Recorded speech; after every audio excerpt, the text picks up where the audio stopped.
Gentleman from Alabama. Thank you. Madam Speaker, I yield 2 minutes to the gentleman from Texas. Gentleman from Texas is recognized for 2 minutes. I thank the gentleman for yielding, and I ask unanimous consent to revise and extend my remarks. Without objection, so ordered.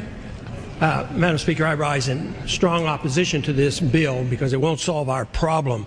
It is said that we're in a liquidity crisis and a credit crunch, and all we need is more credit. The Federal Reserve has already injected over $1 trillion worth of credit, and it hasn't seemed to help a whole lot. Injecting another $600 or $700 billion will not solve the problem.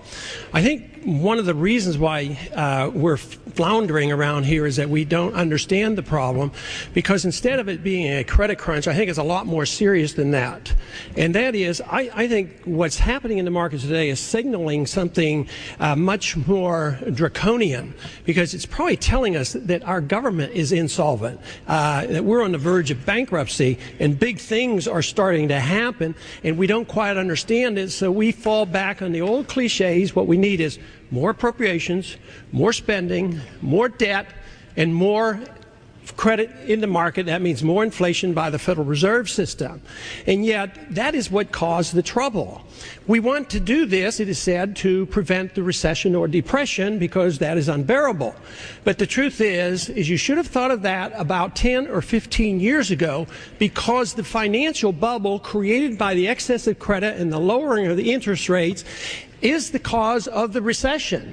The recession is a demand. It's a must. You can't avoid it. Yes, it's been papered over several times over these last several decades, but that just made the bubble bigger.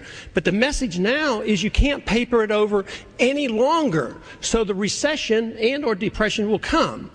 My sincere conviction is that by doing more mischief and not allowing markets to adjust, debt to be liquidated, you're going to guarantee a depression. It's going to be prolonged. The agony is going to be there for a lot longer than if you allow markets to adjust. Liquidation of debt. Let the bankruptcy occur. Let the good assets come up, and let it react. This idea that there's not enough regulation is completely wrong. There's too much regulation and lack of regulation of the Federal Reserve System and the Exchange Stabilization Fund. Time has expired.